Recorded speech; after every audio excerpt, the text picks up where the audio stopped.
everyone. Hi, everyone. I'm Librarian Racine. I'm Librarian Sarah.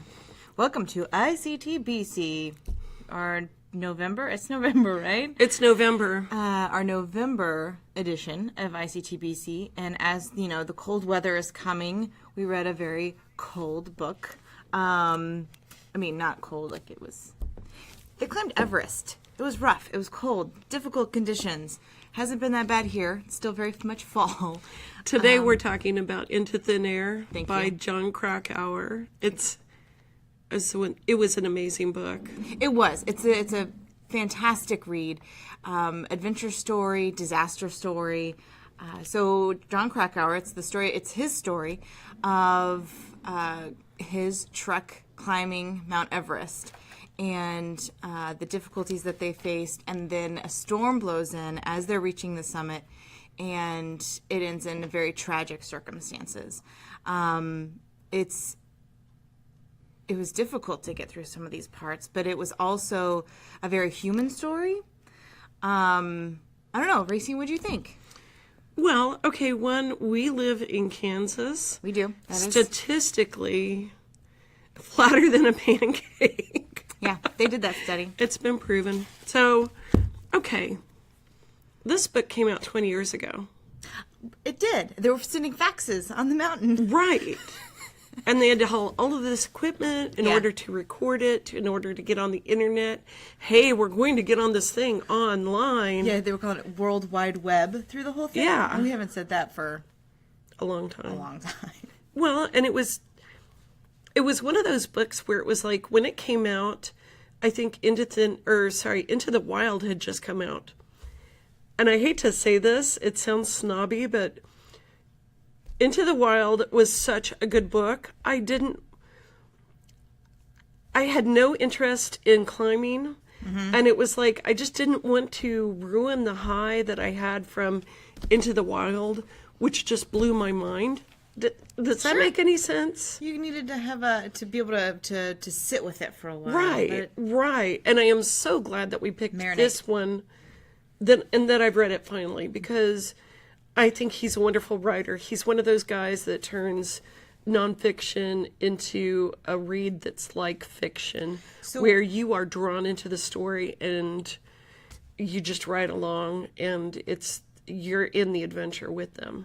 I agree. So my first nonfiction that I read for fun and enjoyed was actually Jon Krakauer's Under the Banner of Heaven, which, even though that's a very, again, difficult topic, it was engaging and it pulled me right in. And so the rest of his books have always kind of been on my to-do list, along with a lot of others. And so I'm also very glad that we read this. Yeah.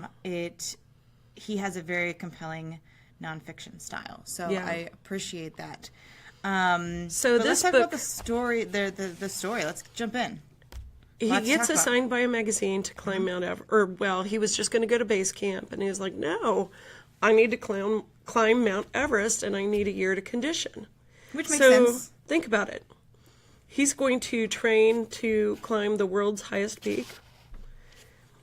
And then other people that are on his expedition, they train by getting on Stairmasters. Right? Can you imagine?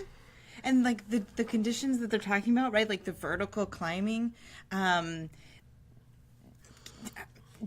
you can't do that on a Stairmaster. Right. And so, the only mountain that I've climbed was a peak in Yellowstone that was about 4,000 feet. We walked the whole way. I never once crouched down and had to drag myself up. And it took the better part of a day. It was fun. But it was funny because it was also during a class in college, and it was called the American Wilderness. Okay. And our class assignment was, what is wilderness? And it was like, was Climbing a that mountain? wilderness? And how have Americans and tourism changed wilderness? That's Okay. I see where this brings, you've got people that are going to pay $75,000 a pop to climb a mountain. Well, that's what his whole story was supposed to be about, right? he was supposed to write his story for Outside Magazine about the commercialization of climbing, specifically Mount Everest. I mean, you've got people going up there. You think about all of the waste that they bring with them, right? We're not just talking oxygen bottles. We're talking, everything you eat's got to come out somewhere, and what you're going to do with it. So I'm just like, you've got to have a real way to clean that up. And so when he goes in the 90s, they had just kind of taken on this big initiative. His guide company, Rob Hall, and the Adventure Consultants, is that there? Yeah, and then his friend and competitor, Scott Fisher, who did the Mountain Madness. They had both started to kind of try to clean it up, right? What was it? Nike was on board and other people where Yeah. they were paying Sherpas, the people, and Sherpa isn't just like a job title. That's an actual ethnic group, which we discovered reading this, and I was like, wow. I had no idea because they're used so interchangeably. Like, Right, my Sherpa right. took it up. My Sherpa took the load down or whatever. We hired some Sherpas. Yeah. So, anyways, the Sherpas, they're being paid to bring the trash back down again. Mm-hmm. It was amazing. Well, so anyways, you've got commercialization. Think about it.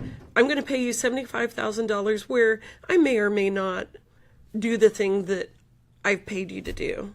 That right there is what is just like mind blowing for me, because if I'm going to condition for all of this time, I'm going to pay $75,000. I'm going to actually climb 8,000 meters, right? I have an expectation of finishing and reaching my goal. And that's not how it is. It's you might reach the summit. You could possibly get up there, but it's, conditions are awful. If your life is at stake, are you going to reach the summit, or are you going to go ahead and turn around and go home and try again, spend another $75,000? Yeah. Well, Rob Hall had no way to control the weather. No. And that was what happened, was that a storm came up that, and I've been reading some more. They thought at that time that it was a sudden storm, but some people had been tracking it. But you know what? It's one of those things where it's like you're paying a lot of money. You've got this expectation. One of the guys Yeah, let's talk about Doug, because Doug had already tried it once, and he was like committed. 300 feet from the top, or 300 meters. Close. Feet, I think. So Feet. close. Yeah. I mean, vertical feet. But, yeah, I just can't imagine the prospect of doing that. I mean, we're from Kansas, right? We have a very different surrounding because there's no mountain. My physical exhaustion is just getting through the week. So We were talking about it. It's like where, I am a runner, but I could not possibly walk out the door right now and run a marathon. Like, you just have to... Why not? Well, first of all, I ain't crazy. I know a lot of people that do, and that's great. I think it's great for running marathons. You could do It's it. just not I for have me. faith. I have faith. Okay, so let's talk more about... Real quick, some and of we're these- talking about the physical stamina Yeah. it takes to climb. And I love how Krakauer goes. Where was it at? People who don't climb mountains, the great majority of humankind, that is to say, tend to assume that the sport is a reckless, Dionysian pursuit of ever-escalating thrills. But the notion that climbers are merely adrenaline junkies chasing a righteous fix is a fallacy in the least in case of Everest. What was it? He goes, it becomes an almost Calvinistic undertaking. Well, he talks about it becoming it's not, you're not seeking the finish line. You're not getting the adrenaline push. You're trying. You're fighting for every breath above 26,000 feet. Yeah. And at that point, your body's dying. Yeah, like your brain cells are Your dying. brain cells are dying. That was the part where it was like when he did the descriptions of being there. And if you don't get enough oxygen, frostbite is more likely to set in. We were looking at pictures of frostbite. We were looking at pictures of some of the folks that they rescued off the mountain after the storm. and it is horrifying. Yeah. Again, we live in Kansas, so we have no frame of reference, but it's just... You know what? If you haven't read this book, don't look at any pictures. Don't watch the movies. Just jump in, read the book, and then do Google Earth and look for Mount Everest, because the way it zooms in on the top part, the top of the world, is just amazing to think that these people, and what was it? They talk about the river next to the ice river, next to Everest. The Khumbu, Yeah. Is that what you're talking about? Yeah. And that was the first time I'd ever really gotten the concept of ice river. And it is. It's just these jagged peaks. It's crazy tall. Actually, there's a picture that we found. So I'm cheating. I'm showing pictures. Yeah, I was going to say, I don't agree with that, because I found that it really added to my reading of the book. Because I had no real... You had no concept of an aluminum ladder across a chasm that you might fall in. And they're walking on these ladders. There's a picture that we have of it. Oh, I think you're looking at it now. Can you imagine going across a metal ladder in sub-zero temperatures on metal spikes on your boots? No, I cannot. Racine, thanks for asking. Well, I couldn't imagine it until I read John Krakauer's book. I mean, really, what a beautiful thing that we can read something and it takes us to a whole other place. I'm sorry, I'm never going to Nepal. I'm never going to climb a mountain. I'm never going to Kathmandu. I might climb a mountain again, but going down's tough. And that was the part where it's like, sorry, as a flatlander, I can go up and up and up and up, but coming back down, the balance that you have to have. Okay, so technically I think I may have climbed a mountain. I don't know. I feel like I climbed some things. But mostly, you're right, like, because you have a lot more control going up, because you're pulling yourself, you've got all this different stuff, but going down, you're also facing gravity, and that's scary. Anyways. But looking at the pictures, it gave me a place of, where the base camp was, where the icefall was, where all of the different base camps, or not base camps, but, campsites, so the 1, 2, 3, 4. And I think we have a picture of that. The summit at the top, the Camp 4 to the summit. Like all of the other camps, you just have to get there and then you rest for a day and you go with that. But then with Camp 4 to the summit, you have to get there, but you also have to get back, all within a solid amount of time. Leaving at midnight to climb up to the peak. I think they left at like 10:30 or something ridiculous, and then climbed all day and had to be back by... Last night I watched the IMAX movie. Oh, you did? Yeah, they had them, and we've got it on our list of things you might be interested in if you read this book. But so it's important to note, they talk about that. One of the other expedition teams on Everest that day, that fateful day, was the IMAX team who was filming this project. Movie, yeah. Yes. At the same time, they delayed their climb and went up later and summited later, but it's because of them that actually they had oxygen, and they said, "Hey, get into our tent and rate our oxygen. Use our batteries for your radio." Like, I don't know. It was, and then they're like at a lower base camp, and they're listening to a man who's trapped up on a mountain. And who can't be rescued. Talk about the...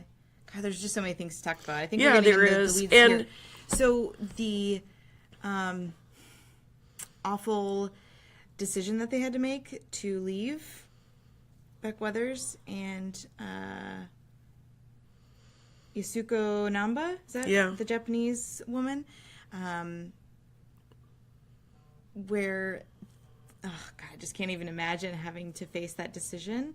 And then the survivor's guilt that Krakauer, I mean, the whole novel, or not novel, it's not even a novel. The whole book is about... well, it was his reaction to writing, or he wrote the magazine article, and then he writes the book, like 6 months within coming back 6 months. And you were talking about how, I think he said something about how it almost seemed like he was assigning blame to people. Mm-hmm. And I think that was one of the controversies of the book. Yes. Was that he was trying to like Monday morning quarterback it. And I think it was just one of those things where there was a storm. Nobody's functioning. You know, your brain cells are dying. You literally cannot make decisions. You're at the cruising altitude of a jet, a commercial jet. And if somebody plopped you on the mountain at that height, where they were, you would die within a minute. Yeah. Because you can't get enough oxygen to your brain. And so, of course, that's going to make people have bad decisions. The cold. The storm. Anywhere you walk, you've got to make sure that you're making the right step. Mm-hmm. I felt so much for him. And I did too, but I did have it as I was reading really towards the end. I mean, you know, people are dying and it's awful, and you're talking he recounts the radio conversations that they had with Rob Hall and his wife while Rob is stuck up on the mountain, and like you can hear how his brain's not working anymore, and like it's heartbreaking, and all of these things are happening, and so you're reading it, and I feel for him, and I absolutely have I just can't even imagine coming back from that, right? Actually having the survivor's guilt is not my problem, but I did start to read and get a little bit more angry because I felt like he was kind of assigning blame to Anatoly, to Lapsang, to I wouldn't go so far to say that he was assigning blame to Rob Hall and Scott Fisher. I think both those men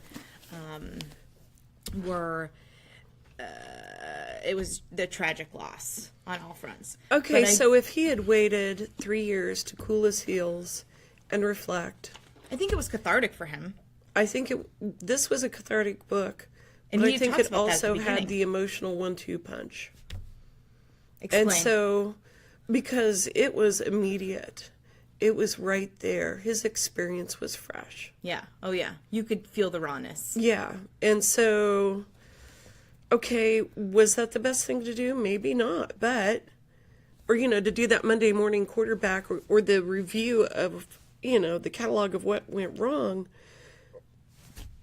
But I think he's still, maybe that's what the book needed, or right or wrong, that was his perception, or, you know.